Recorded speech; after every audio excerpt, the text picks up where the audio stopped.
Welcome to the podcast where we track down Australian war veterans, have a chat with them, and hear their stories. I'm Alex Lloyd, and this is Life on the Line. The single greatest sacrifice I've made is my family. There were a couple of public beheadings. In order to kill, you've got to be a little bit angry. Not psychotic, but just angry. We could look down the Frankfurt and see it on fire. Stuff blowing up everywhere. There will be no surrender. And then they had to fight an enemy in amongst women and children in those buildings. I could never not go back. They were my friends and they felt like family. She did say, "You've changed." A soldier put everything on the line to help one of our blokes. Welcome to Life on the Line. For this bonus episode, I spoke with my Thistle Productions colleague, Angus Hordern, about his late father, John. John Hordern was a World War II veteran and a part of the largest naval battle in history.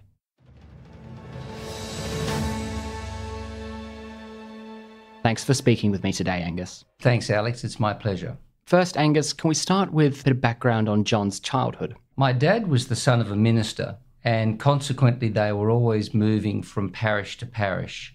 He was one of 6 children, 4 boys and 2 girls, and they all grew up in the Great Depression, really not knowing how bad the Great Depression was and simply just accepting life as it was at the time. They were often in rural areas where they enjoyed country life to an extent with, chickens. Of the 4 boys, 3 actually ended up serving during the war. And beforehand, Dad had actually ended up boarding at Knox because his father, as a minister, had literally moved around so many times they wanted to centralise his education, and hence he went to Knox Grammar School here in Wahroonga. And John's first exposure to military life was at that very school. He was at Knox at a time where the founding headmaster, a chap by the name of Neil McNeil, presided over the boys. And he instituted for the school a very rigorous physical training program. He also enjoyed the discipline of the Cadet Corps. McNeil, as I mentioned before, founding headmaster of the school, was a World War I vet himself. And having lived through the horrors, certainly the Battle of Loos where he was gassed, he realised that the world was unlikely to heal its wounds from the First War. And seeing the storm clouds descend upon the world, he decided to train his boys. So it wasn't enough for him just to produce well-educated boys. He wanted boys that were going to adapt and survive in this horrific conflict that was to claim over 60 million lives in the Second World War. And that horrific conflict was what inspired him to join the Royal Australian Navy. Yes, he joined the Navy in 40. He left Knox in 42, and he joined the Navy because the Navy would take boys younger than the Army and Air Force at that time. So he was keen to get into the action. And early on in the war, he served initially on supply ships. There was one called the Merkur, which was actually a German reparation from the First World War. So German ship captured up in New Guinea, the beginning of the First World War. We'd held on to it after the war, and now we were using it as a supply ship. And he was in charge of a hold, where there were 4 holds on the ship where they stored goods, and their job would be going down to Brisbane or Townsville, collecting supplies and basically just following the fleet. They had to watch out for subs that were in the area, but they stayed pretty close to the coastline, certainly through the reef, so that protected them to an extent.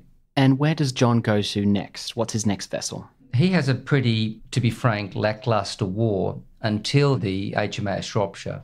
And Shropshire was a county-class cruiser. She had 8 8-inch guns on her, and she was the cruiser that replaced the Canberra, which we'd lost in the Battle of the Coral Sea. A gift from the British, I believe. Yes. So he served on board the Shropshire. They saw some incredible action. The Shropshire was attached to the American 7th Fleet. So the Australian fleet was 2 cruisers, the county-class cruiser Australia, which was our flagship, and her sister ship, the Shropshire. And we had 2 tribal-class destroyers, the Arunta and the Warramunga, and they were attached to the Australian squadron. So these 4 vessels were then attached to the American 7th Fleet. And this was the fleet that the Americans really retook the Pacific from the Japanese. There were many engagements that he fought in, but perhaps the most notable ones that would have greatest interest to our listeners would be the actions up in the Philippines. So in 1944, the war with Japan is coming to a head. The Japanese They've retreated back to the Philippines, which they're holding. MacArthur has declared that he's going to return to the Philippines. So this huge armada is built up to invade at the Philippines. The actual landings at Leyte, where the Americans went ashore, was a bigger invasion than D-Day itself. The naval battle that then followed to try and push the Americans and the Allies out of the Philippines represented the largest naval battle of all time. And there were a series of specific engagements that I can reference. The first kamikaze attacks that actually occurred in the Second World War were Japanese suicide units that actually started from the Philippines. And when they first launched their attacks, by coincidence, the very first ship they attacked was the Shropshire. Now, the Shropshire was, again, this county-class cruiser, but she had been fitted with this outstanding radar that the British had developed. Now, let's not forget that radar is what saved the Brits in the Battle of Britain, and the British did a couple of things very, very well. Their intelligence at Bletchley Park was an absolute game changer, probably saved a year off the Second World War. Their development of radar, similarly, was a game changer, that the radar on Shropshire was the best in the 7th Fleet. So even the Americans referred to her as the picket ship, that they'd send her out on pickets so that she could pick up the incoming bogies before anyone else would see them. What they used to do on the Shropshire, as the ship's crew have explained to me, they had these 8-inch guns, massive things. They were able to elevate their guns 90 degrees, so they could literally point these guns vertically. And they could fire with short discharge, massive ordnance. And effectively, it's like a big shotgun. You're just putting up so much ordnance above the ship that any kamikaze that was coming down at you had to fight through this. And if it wasn't hit, damaged or blown off course, it then had a chance of getting through to you. But so many of them were shot down. In fact, Shropshire was known as the lucky ship because she actually never sustained any wartime casualties, which is something that can be attributed to the efficiency of the crew more than anything else, and their wonderful skipper, Godfrey Nichols, at that time.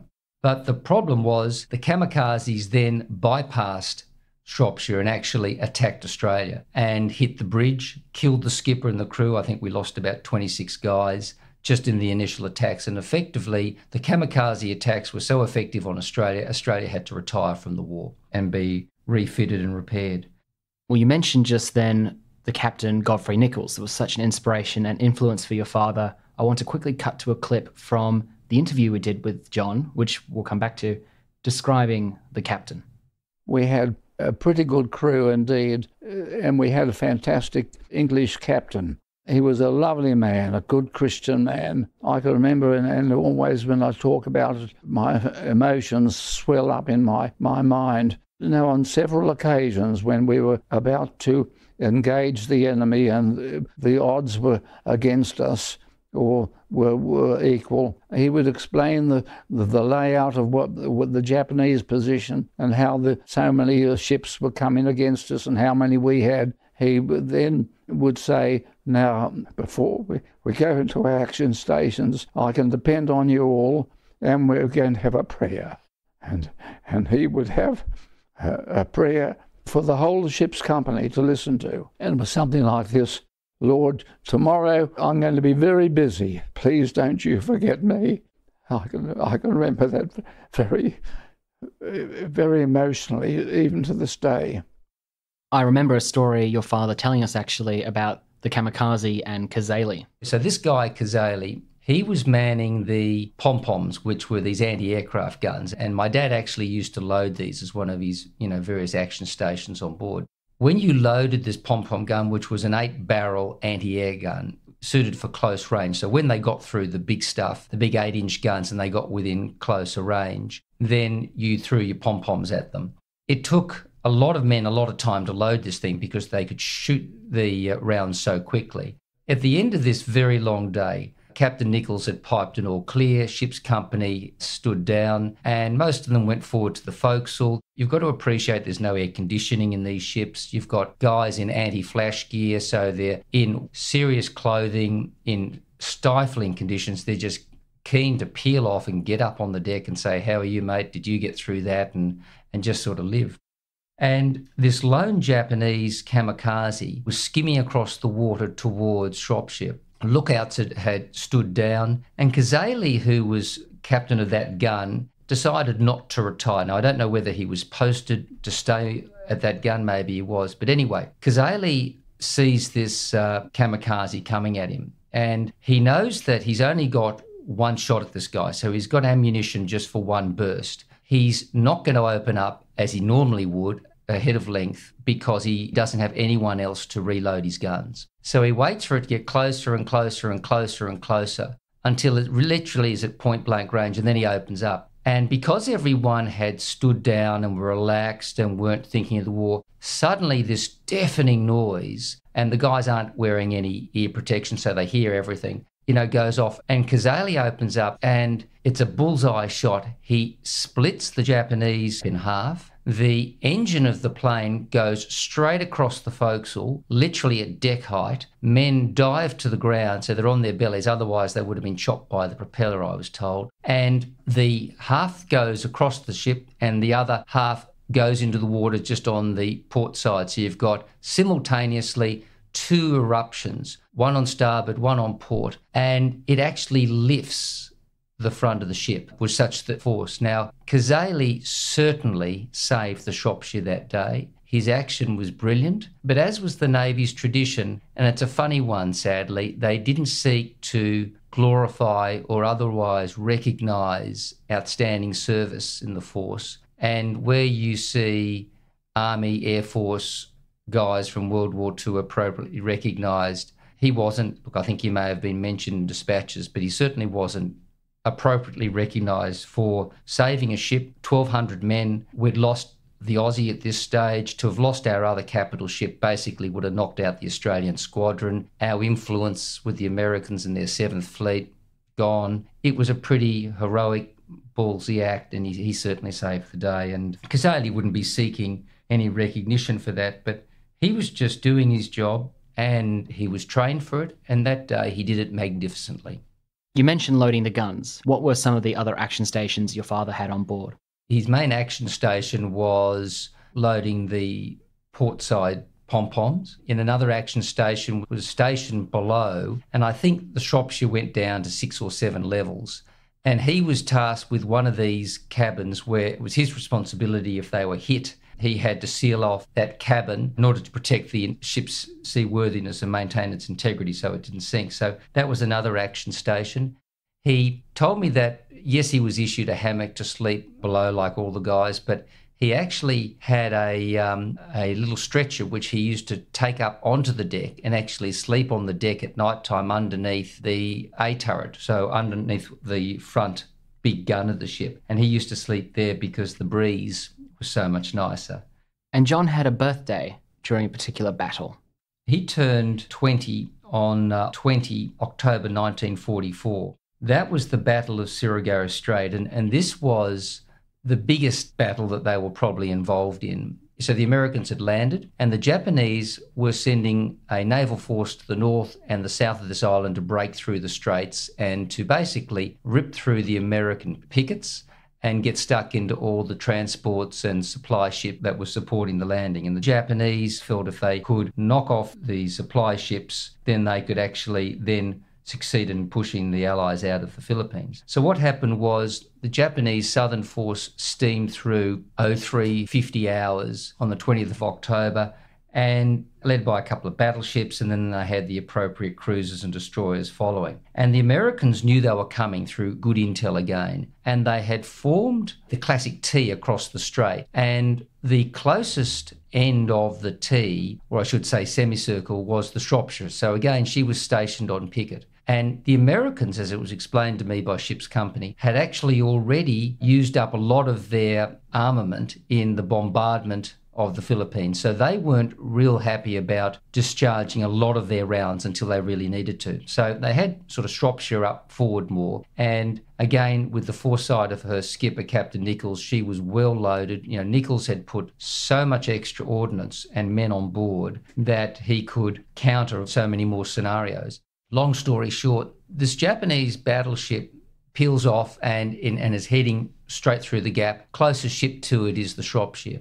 And the Yamashiro didn't have the sophisticated radar that Shropshire did, so she's actually using searchlights in order to look for the enemy. Shropshire opens up, I think it's at 0356 hours, and the cordite that the British armaments used created a great illumination. So it actually gave the impression to the Japanese that they were fighting a battleship or the major ship. So suddenly Yamashiro turns its 14-inch guns against Shropshire, which has 8-inch guns, so you can sort of measure the disparity in force here, and concentrates its fire on Shropshire, and Shropshire unleashes hell. She fires 32 broadsides in the space of 8 minutes, and half of them actually hit. It's an amazing record to fire so many rounds so quickly, so accurately. Yamashiro's set ablaze. She's still firing randomly. Her broadsides straddle Shropshire again, which again fortunately missed them. Any of those shots, if it had collected the ship, well, it would have been the end of the ship, and I wouldn't be talking to you today. It's magnificent firepower. It's what the Navy did so well. The boys had trained and trained for this moment, and they were all spot on. Unfortunately, Yamashiro's disabled. We then send in destroyers, the Arunta Warramunga. They fire torpedoes. The Americans send in patrol boats. The battleship is sunk and the force is neutralised, and it's a great win for the Allies. And that was the last big naval battle in the Second World War, where big ships came up and fired big shells at each other. It was also the last night engagement in the Second World War. And your father was also present at Corregidor. Corregidor is a really interesting story. I actually had the good fortune to go to Corregidor with my son about 4 years ago. And we walked all over the island and we noticed all the batteries, and at the top of the hill there is a playing field. And the Americans had their base there. It's a bit like the British, Gibraltar in the Med. And it was the last place where the Americans held out before the Japanese took over in the Battle of the Philippines, and from where MacArthur retreated by patrol boat to Australia. So it's very symbolic for the Americans to take back Corregidor. The Japanese had defended this fortress island vigorously. They had all these bunkers. The Americans, again, came in with their ships, and they didn't have the trajectory with their guns to lower them low enough to be able to shoot into the hill in order to knock out these bunkers that were causing the fleet hell. So Shropshire, again, with its wonderful flexibility, went in very close, was able to drop its trajectory and fire directly into these caves where the Japanese had hauled out their artillery guns. So they would be spotted, and these guys would just blow the hell out of them with these 8-inch rounds. What was interesting was the Japanese had defended the shoreline of Corregidor, and they had failed to recognise the Americans' great airborne ability. And the Americans, where they'd had, for example, the 82nd and the 101st over in Europe, equally had good men in parachute groups in the Pacific. And these guys came across in these Dakotas. And Dad told me these guys were going so low, he could clearly see the paratroopers at the door of the Dakotas. And they were flying across the sea, and Dad waved up to them. They waved back to him. They were that close they could see each other. And then they went across Corregidor. Now, the Americans knew Corregidor very well because it was their base. They had a big investment in it. They knew it very well. And at the top's this quadrangle, which is like a rugby oval. What they did is they started dropping men, and very sadly, they were falling into the sea. Then they're falling up the slope of the hill. Then most of them land on the quadrangle, which is a great feat in itself, and then they fall off the other side. So they had American patrol boats rushing in to pick up the guys in the water. Sadly, a lot of the guys were killed just going straight into the jungle. But what the Yanks did was they also dropped some of their mobile artillery, and they suddenly set up on the high ground their artillery. And the Japanese commander, he realised when the high ground at the top was taken and reinforced, and it had artillery, that he was done. Corregidor didn't change the war, but it was just another one of these amazing stories that, he witnessed and he was part of. Our radar was so efficient that we could pinpoint aircraft from the American carriers flying over Corregidor, 120 miles south of us. You could say, yes, they are American aircraft. The accuracy of the British radar was fantastic. They relied upon us continually for support there. It's quite a series of amazing events your father's present for. He survives, Peace eventually reigns. What does he go on to do after the war? The Navy instilled in my father a love of travel. He travelled the world, and he decided at the end of the war to go back overseas. He worked in England for a while, but he decided to go to Germany. And he knew the Germans were very good tool makers. And after the war, the Germans had been totally humbled. They had been bombed out of submission. They had been conquered. They had been occupied. But the Germans had a lot to prove. They're very proud people. And look at the strength of Germany today as testament to this. But the Germans started making cars and tools better than anyone in the world. So Dad thought, well, I'll start representing these guys in Australia. So he went to these trade fairs. At these trade fairs, there'd be all these producers of German products, of oil cans, spirit levels, hammers, all this sort of stuff. And he was lucky to secure the agency for Pressel oil cans. And at that stage in Australia, there was great demand in the civil industries for everyone needed an oil can. We weren't making them, so everyone needed a Pressel oil can. So Dad was just lucky in right place, right time, right product. The Pressel guy at another fair then introduced him to other people. And these other people I'd like to speak to for a moment because they were really interesting people. So these were Germans, they were veterans of the Second World War, and they were tough guys. There was one guy, his name was Gunther Leipold, and he represented these spirit levels. So the yellow spirit levels you see in every building site around Australia actually came to Australia because my dad got the agency for that line. And when I finished school eventually, Dad said, oh, you've worked hard, let's go overseas on a holiday. And most of the time we actually spent was in these German factories, which with respect I found interesting. And I learned a lot about business and production and all this sort of stuff early on.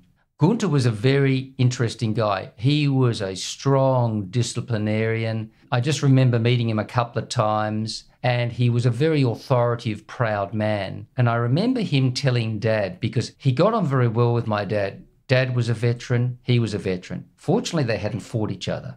Gunther had been in Europe and Dad had been in the Pacific, and therefore they had a mutual respect for each other, which actually meant a lot to Gunther in particular. Gunther had actually served as Rommel's driver in the Western Desert. Wow. The other man was Heinz Untenbring, and he was a really interesting guy. He was actually a survivor from Stalingrad. And in the closing days of Stalingrad, when Paulus hadn't been given permission to break out and the perimeter was shrinking and shrinking at Stalingrad and the men were cut off, no hope of escape, there was an aerodrome that Goering said that he could fly enough supplies in to keep the army going. Well, typical Goering, it was something he couldn't deliver, and basically that 9th Army of Paulus's was just annihilated and then surrendered. But Heinz Untenbring had the opportunity to escape, and what he did, he went to the aerodrome. If you can picture those Junkers 88s, they are 3-engine planes. They're like the American Dakotas. They were the mainstay of the German supply for the Air Force. So at the Battle of Crete, these are the planes that the parachutists jumped out of. They had a fixed undercarriage and the plane was full. They couldn't fit anyone else into the plane. And we're talking freezing conditions. We're talking minus 30 degrees Celsius. And he goes up to the officer in charge and he says, I'm sorry, this is the last plane. No more planes today. It's full. And he said, can I hang on underneath? And he says, if you're crazy enough to hang on to the undercarriage, good luck to you. And this is just showing the courage and the will to live at all odds. He climbs onto the undercarriage, which is fully exposed. He wraps his body around. The plane labours to take off into a heavy headwind. As soon as it takes off, it's receiving small arms fire from all the Russian anti-air that are on the perimeter. Bullets he tells me, are hitting the plane. Miraculously, they make it. They then are able to avoid Russian fighters that pursue everyone because they're able to get into some cloud. He flies for what seems an eternity. I think it's about 20 minutes. But if it's minus 30 and then you allow the wind chill factor, it's a horrifically cold that affects this man. And he hangs on and he hangs on and he hangs on. And eventually the Junkers gets to the German airdrome. But at this stage, he is beyond consciousness and he passes out and he falls from the plane. Now, fortunately for him, the plane had descended and was at this stage about 50 feet from landing. As the plane lands, the air attendant at the aerodrome notices this figure falling off the plane. So after the plane lands and the crew are relieved and they send the vehicles to unload all the injured out of this particular plane, this guy eventually walks to the end of the aerodrome. And then he has to walk through this snow, and he finds this man and he looks into this hole where Hines had fallen and as a result made this huge hole in the snow. And he's like 10 feet below him. And he said, "Are you alive?" And he said, "Yes, I am." And he said, "Well, if you can get up and get back here, we'll look after you." It doesn't help him out, but Hines struggles out of that hole, struggles along the airdrome, and he lives. And that man goes on to create an incredible German industry which makes these wonderful tools which my father represents. Very impressive connections your father's making, and fascinating that he's able to swap war stories with the other side like that. And as you said, a good thing he wasn't directly in combat with them. I'd like to look briefly further and further into peacetime here. From your perspective, what was it like growing up with a World War II veteran for a father? So my mum and dad got divorced early, and I sort of idolised my dad. So we would go away on holidays down to Thredbo, and we would drive down there, and it's a good 6-hour drive. And I can just remember we did this every year.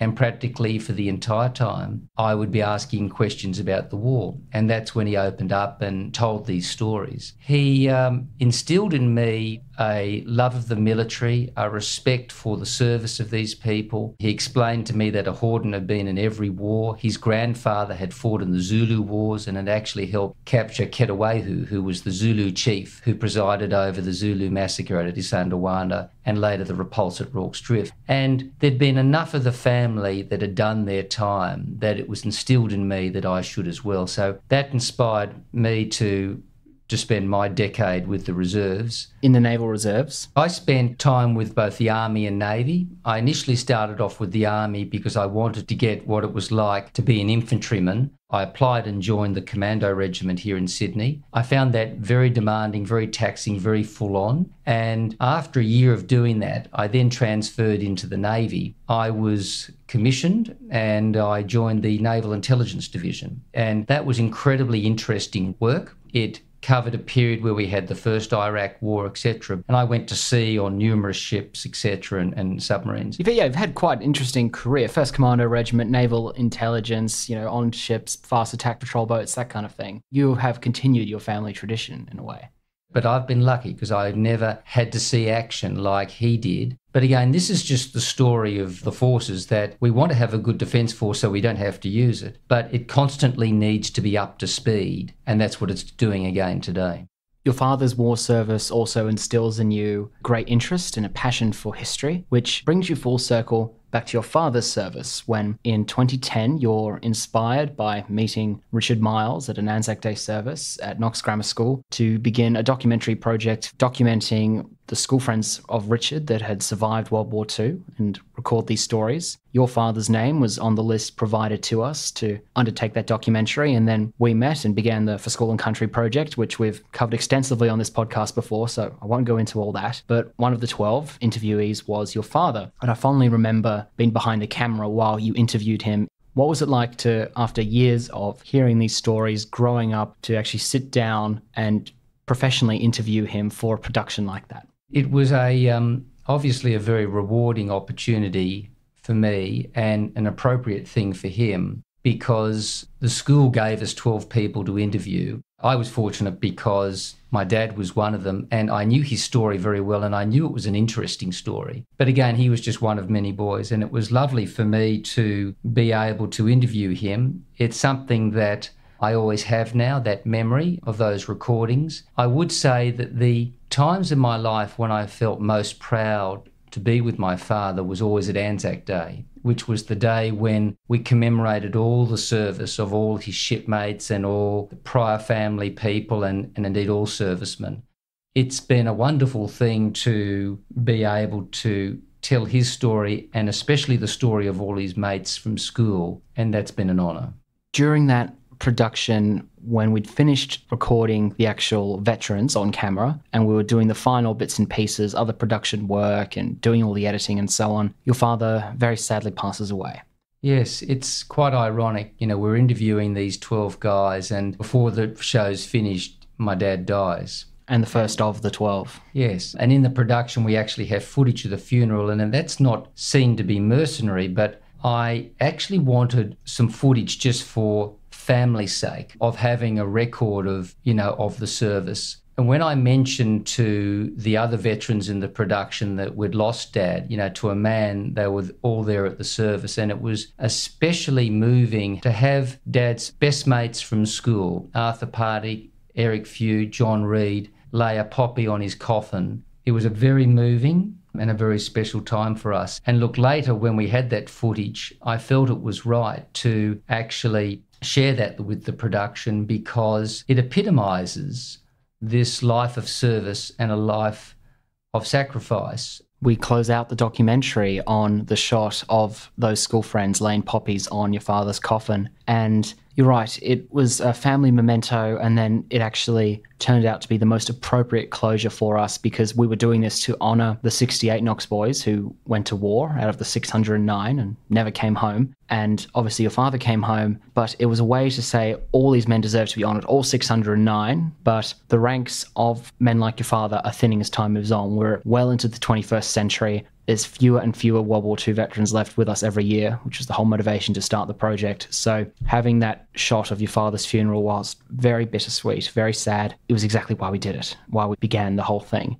So it was an honour for me to have met your father, to have recorded that interview, and then to be at the funeral. I can't imagine how you felt watching the documentary in its final stages as we're putting it together when the wound was still raw and recent. So I thank you for your generosity of opening that up and sharing it with us. I think it was very important.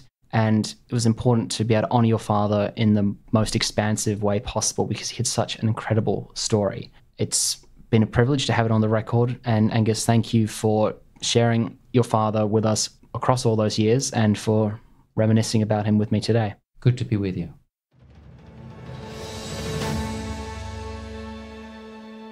John Hordern was interviewed for our World War II documentary miniseries For School and Country. You can find out more at forschoolandcountry.com and check out the Facebook page, For School and Country.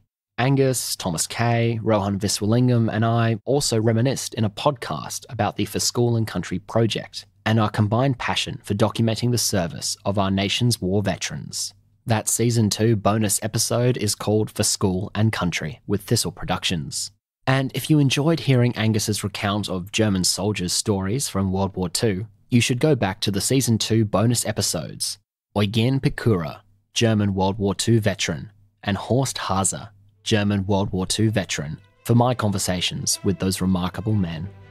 Life on the Line is brought to you by Thistle Productions, artwork by Big Cat Design, music by Dan Van Werkhoven. Thanks for listening, and lest we forget. Towards the dusk, this plane came in on the port side. I can remember quite clearly.